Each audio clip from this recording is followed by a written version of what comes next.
الحمد لله نحمده ونستعينه ونستغفره ونؤمن به ونتوكل عليه ونعوذ بالله من شرور أنفسنا ومن سيئات أعمالنا من يهده الله فلا مضل له ومن يضلله فلا هادي له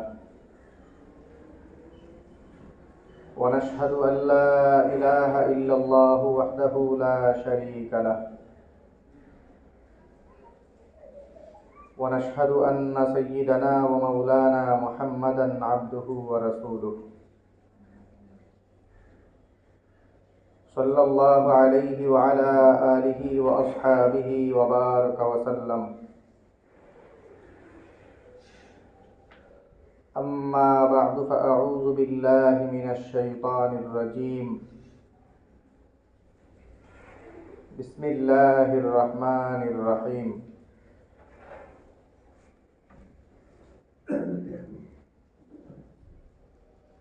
فلما نسوا ما ذكروا به أنجينا الذين ينهون عن السوء وأخذنا الذين ظلموا بعذاب بئيس بما كانوا يفسقون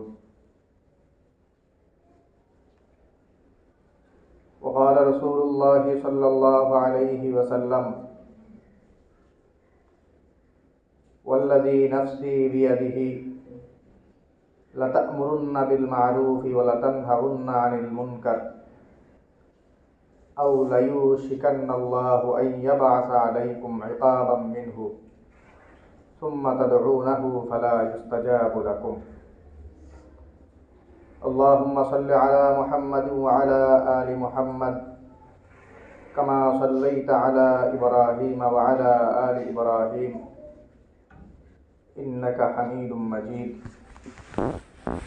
اللهم بارك على محمد وعلى آل محمد كما باركت على إبراهيم وعلى آل إبراهيم إنك حميد مجيد سبحانك لا علم لنا إلا ما علمتنا إنك أنت العليم الحكيم মহান আল্লাহ পাক রব্বুল আলামিনের দরবারে অসংখ্য শুকরিয়া জ্ঞাপন করছি যিনি আমাদেরকে অন্যান্য জুমার ন্যায় আজকেও জুমার নামাজ আদায়ের জন্য পবিত্র ঘর মসজিদে আসার তৌফিক দান করেছেন আলহামদুলিল্লাহ। মুহতারাম হাজিরিন, দাওয়াত এবং তাবলীগের বৈশ্বিক আসর বিশ্ব ইজতেমা ইতিমধ্যেই শুরু হয়ে গেছে।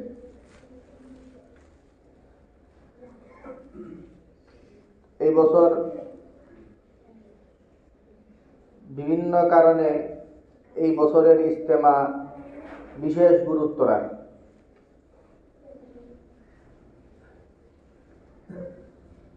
একটা তো হইল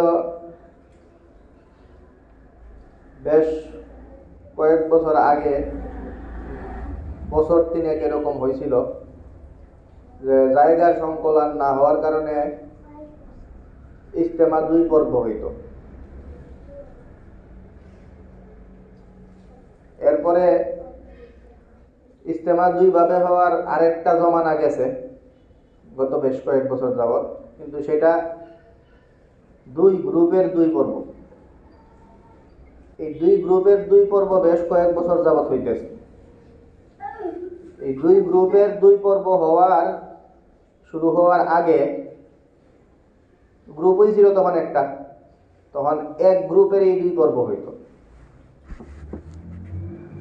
তো এই বছর থেকে আবার এক গ্রুপের 2 পর্ব শুরু হয়েছে। গ্রুপ দল যে 2টা গ্রুপ 2টা ওইটা এখনো বহাল আছে। তো অন্য আরেকটা গ্রুপের যদি আরেকটা পর্ব হয় তাইলে এইবার মোট 3 বার হবে। তো আমরা আপনাদেরকে যে ইজতেমার যাইতে বলি এবং যেই ধরনের পন্থায় দাওয়াত এবং তাবলীগের কাজ করতে বলি সেই পন্থীদের ইজতেমাই এবার 2টা। আজকে থেকে শুরু আনুষ্ঠানিকভাবে আর কি, তো শুরু 2-3 দিন আগে থেকেই শুরু হয়ে যায় মাঠে। তো আনুষ্ঠানিকভাবে আজকে থেকে শুরু প্রথম পর্ব। ওলামায়ে কেরামের তত্ত্বাবধানে যারা দাওয়াত এবং তাবলীগের কাজ করার মানসিকতা পোষণ করেন, তাদের 2 গ্রুপের ইজতেমার আজকে থেকে প্রথম পর্ব শুরু। আবার এই প্রথম পর্ব শেষ হইতে না হইতেই রবিবার সকাল 10টা-11টা নাগাদ হয়তো এই পর্বের মোনাজাত হয়ে শেষ। আবার পরের দিন থেকেই মানে সন্ধ্যায় যদি যারা গেল এরা বাইর হয়, তাহলে পরের লোকজনের ওই সন্ধ্যার নাগাদই ঢোকা শুরু হয়ে যাবে। 3 নাকি একদিন পরে 3, 4, 5 সোমবার থেকে হইলে রবিবার থেকে ঢুকবো। এই দল রবিবারে বাইরে হইব, আর একদল রবিবারে সন্ধ্যায় ঢুকবো। তো এই হইল আমাদের যে কিশোরগঞ্জ বাসীদের জন্য দ্বিতীয় পর্বে ইজতেমা। তো এইবারের ইজতেমা এই একটা দিক দিয়ে অনন্য, আর আরেকটা কারণ আছে এইবারের ইজতেমায়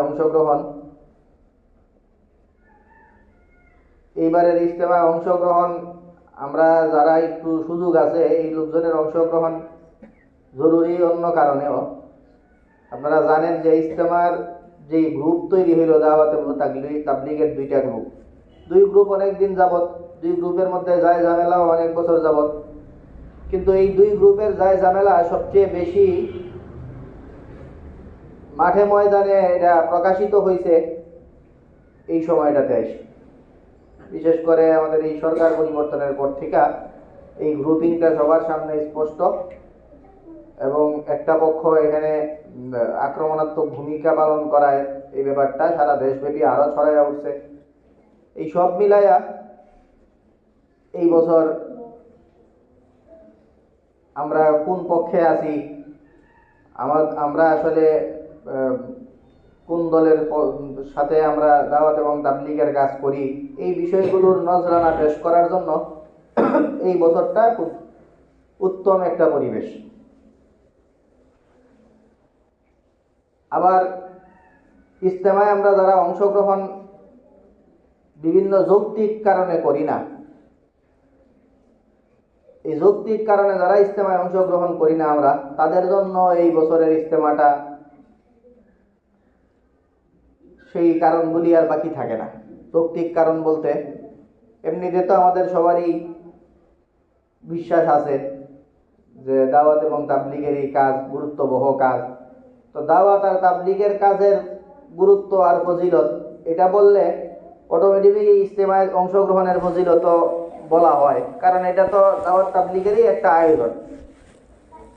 তো দাওয়াত এবং তাবলীগের ফজিলতের ব্যাপারে কোরআন এবং হাদিসে বহু নজ বিদ্যমান। নবী সাল্লাল্লাহু আলাইহি ওয়াসাল্লাম এই দাওয়াতের কাজ মানুষের কাছে পৌঁছায় দেওয়ার জন্য আলা ফালিউবাল্লিগুশ শাহিদু আল গায়িবা, তোমাদের মধ্যে যারা আজকে উপস্থিত আছো, বিদায় হজের ভাষণে নবী সাল্লাল্লাহু আলাইহি ওয়াসাল্লাম বলছিলেন, তোমরা অনুপস্থিত যারা এদেরকে পর্যায়ক্রমে এই বাণীগুলি পৌঁছাইতে থাকবা। তো নবী সাল্লাল্লাহু আলাইহি ওয়াসাল্লামের বিদায়ের পর থেকে উম্মতের জন্য বিশেষ করণীয় হয়ে দাঁড়াইছে এটা। নবী সাল্লাল্লাহু আলাইহি ওয়াসাল্লাম আমাদের এই উম্মতকে অন্যান্য উম্মতের চেয়ে বিশেষ মর্যাদায় ভূষিত করছেন। দাওয়াত এবং তাবলীগের এই কাজ গুরুত্ব সহকারে এরা করবে এই কারণেই। নবী সাল্লাল্লাহু আলাইহি ওয়াসাল্লাম এর যে উম্মত, সেই উম্মতের ব্যাপারে আল্লাহ তাআলা কোরআনে কারিমে বলেন, কুনতুম খায়রা উম্মাতিন উখরিজাত লিন-নাস তা'মুরুনা বিল মা'রুফি ওয়া তানহাউনা আনিল মুনকারি ওয়া তু'মিনুনা বিল্লাহ। তোমরা মানুষজনের মধ্যে যত উম্মত আছে এর মধ্যে শ্রেষ্ঠ উম্মত হিসেবে পরিগণিত, তোমাদেরকে আল্লাহ তাআলা শ্রেষ্ঠত্ব দান করে পাঠিয়েছেন। তোমরা মানুষের মধ্যে আমর বিল মারুফ নাহি আনিল মুনকার এই কাজগুলি করবা। এই কারণে আমর বিল মারুফ মানে সামর্থ্য অনুযায়ী সৎ কাজ করার জন্য যতটুকু সামর্থ্য সেই অনুযায়ী চেষ্টা করা। নাহি আনিল মুনকার মানে সাধ্য অনুযায়ী অসৎ কাজ থেকে বারণ করা। ক্ষমতা যেই পর্যায়ে থাকে আর কি, সেই পর্যায়ে ক্ষমতা বেশি থাকলে জোর করে ভালো কাজ করানো, ক্ষমতা বেশি থাকলে জোর করে খারাপ কাজ বাধা প্রদান করা, এগুলি করার জন্য। এবং ওয়াতুমিনুনা বিল্লাহ, পাশাপাশি তোমরা যারা ঈমান আনয়ন করবা, তোমরা নিজেরা ঈমান, আল্লাহর প্রতি ঈমান আনবা। আল্লাহর প্রতি ঈমান আনার পাশাপাশি তোমাদের যেই লেভেলের ক্ষমতা, সেই লেভেল অনুযায়ী তোমরা আমর বিল মারুফ নাহি আনিল মুনকার করবা।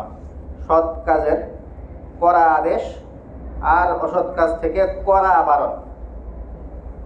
কোনো জায়গায় যদি দেখা যায় কোনো ধরনের অপসংস্কৃতি হয়, সেই অপসংস্কৃতির বিরুদ্ধে রুখে দাঁড়ানো।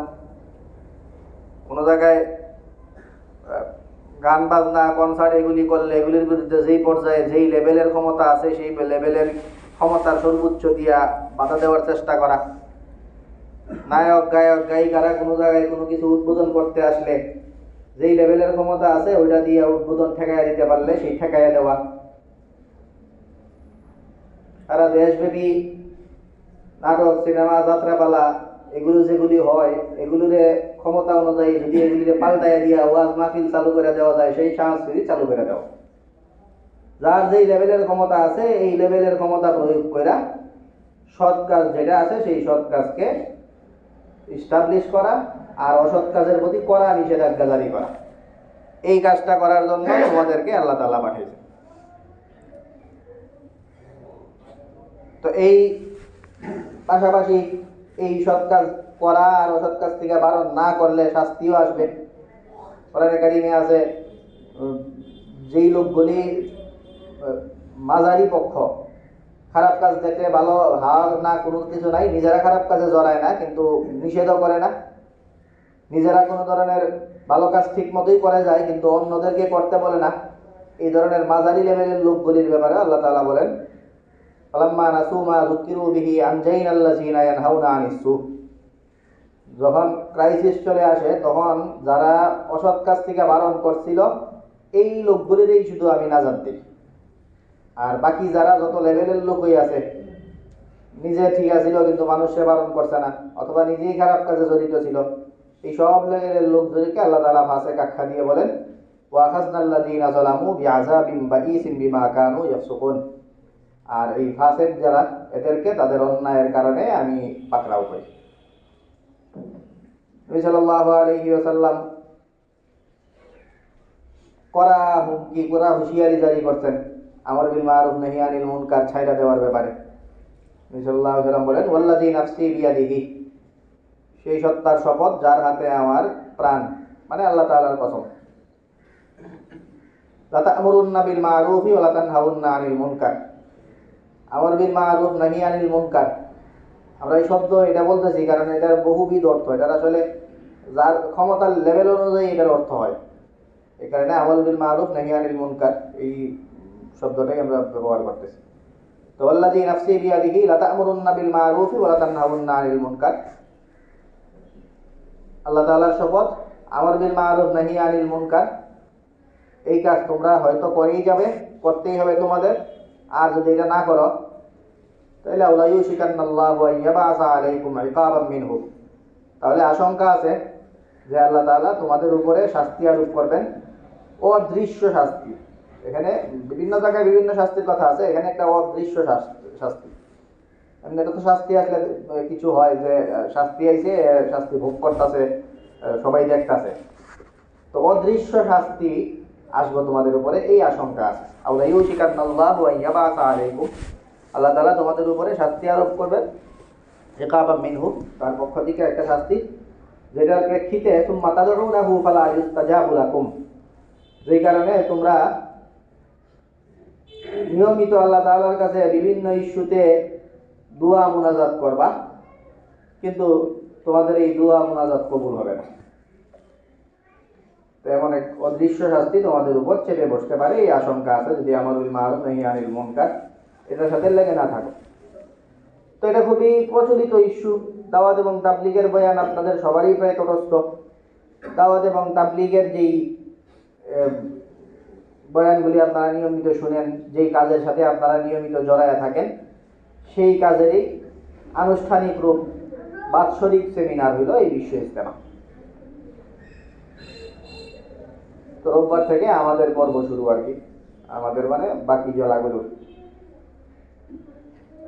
তো যেই অজুহাতের কথা আপনাদেরকে বলতেছিলাম যে বিভিন্ন যৌক্তিক অজুহাত ছিল, যৌক্তিক অজুহাত দিয়ে অনেকে আমরা যাইতাম না। আসলেও ঠিক আছে অজুহাতগুলি, এর মধ্যে সেই যৌক্তিক অজুহাতের অন্যতম হইল যে ইজতেমার ময়দান এর যেই ধারণ ক্ষমতা, মানুষজন এই ধারণ ক্ষমতার চেয়ে বেশি হয়, এই কারণে জায়গা পাওয়া যায় না, খুব বেশি কষ্ট হয়।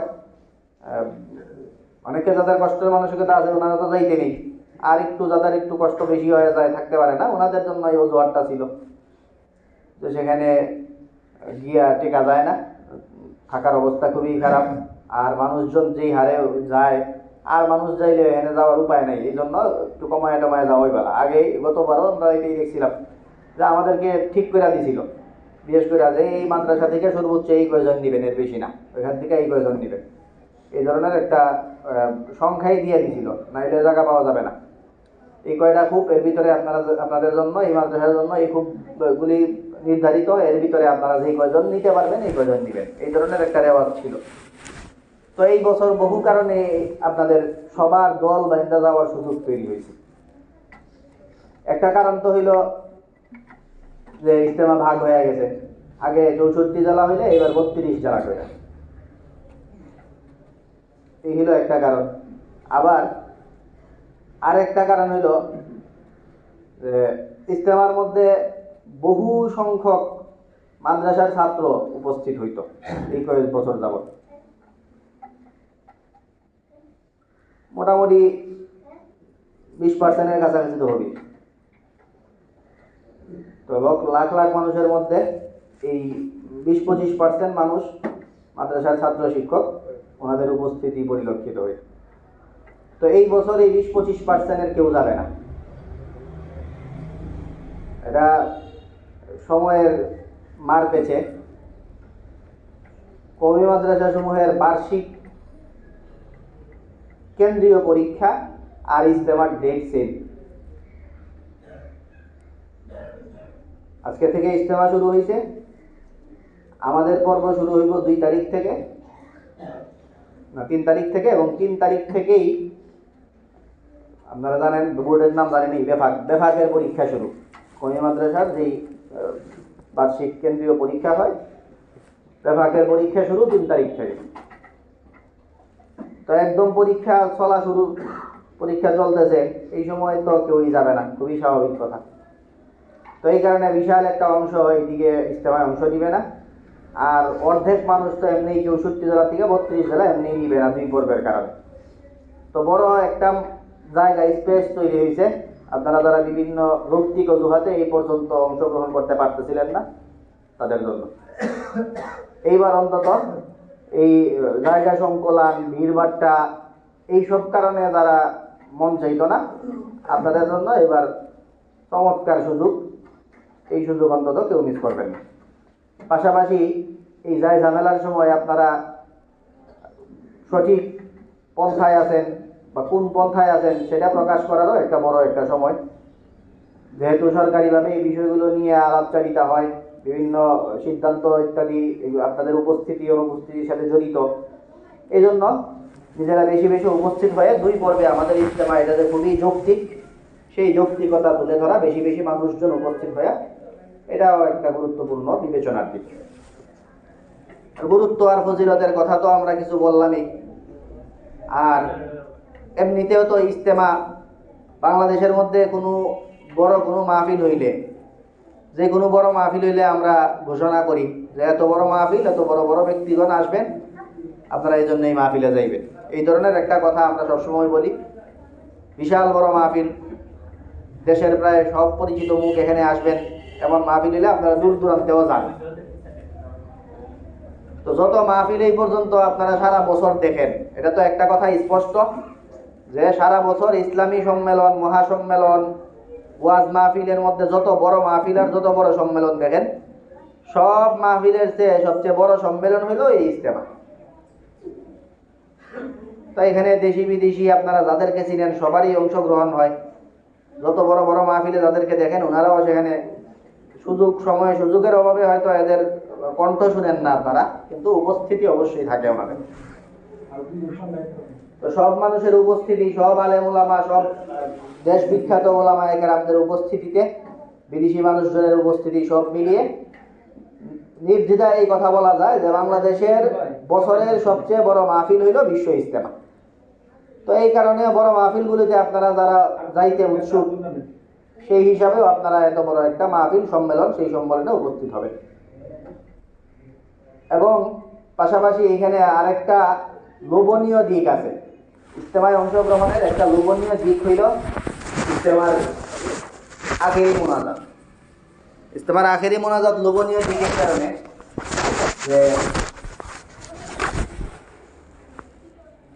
এমনিতেই যে কোনো ইস্যুতে হাদিস বক্তব্য অনুযায়ী যে কোনো জায়গায় কিছু মানুষজন জমায়েত হইলে মানুষজনের উচিত যে কোনো জায়গায় কিছু মানুষ হয়ে গেলেই এই মানুষগুলি বিচ্ছিন্ন হওয়ার আগে দোয়া মোনাজাত কইরা বিচ্ছিন্ন হওয়া, দোয়া মোনাজাতের মাধ্যমে বিচ্ছিন্ন হওয়া। যে কোনো জমায়েত হয়ে গেলে মোনাজাতের মাধ্যমে এখানে একটা মোনাজাতের আয়োজন করা, এটা হাদিসের ভাষ্য অনুযায়ী খুবই ফলপ্রসূ একটা কাজ। তো এই কারণেই আমরা যে কোনো জায়গায় এই হাদিস অনুযায়ী যারা আমল করেন, এই হাদিসের গুরুত্ব যারা বুঝেন, অনুধাবন করেন, আর এটার উপরে যারা নিয়মিত আমল করতে চান, ওনারা যেই কোনো মজলিসেই খুব লালায়িত থাকেন, যাচ্ছে একজন মানুষ জমা হয়েছে একটু দোয়া করে ফেলান। এই যে কোনো জায়গায় যে দোয়া করে ফেলান এরই অন্তর্ভুক্ত আরো বেশ কিছু জায়গা, যেমন নামাজের সময় জমা হয়, অনেকে নামাজের সময় জমা হইলেও ওনাদের কথা যে আচ্ছা দোয়া একটা করে ফেলাই, মানুষজন জমা হয়েছে, ইজতেমায় এত মানুষজন জমা হয়েছে, আচ্ছা তাহলে সুবর্ণ সুযোগ, এই আমরা একটা দোয়া করে ফেলি। এই হাদিসের আমল করতে গিয়ে এই ধারাবাহিকতায় যে কোনো ইস্যুতে যে কোনো সময় দোয়া করা দেওয়া, এটা একটা গুরুত্বপূর্ণ এবং একটা সুবর্ণ একটা সুযোগ। নবী সাল্লাল্লাহু আলাইহি ওয়াসাল্লাম বলেন, যেই কোনো মজলিসে কিছু মানুষ জমা হয়, কিছু মানুষজন যখন কোনো মজলিসে জমা হয়, জমা হওয়ার পরে এদের কেউ যখন হাত তুলে দোয়া করে, আর বাকিরা যখন সেই দোয়ার প্রেক্ষিতে আমিন বলে, তাহলে এই দোয়া কবুল না করতে আল্লাহ তাআলা ইতস্ততা বোধ করে। এর মানে কোনো মানুষজন এরকম জমা হইয়া দোয়া করলে, কিছু লোকজন জমা হইয়া একজন দোয়া করলো আর বাকিরা আমিন বলল, তাহলে অবশ্যই আল্লাহ তাআলা এই দোয়া কবুল করেন।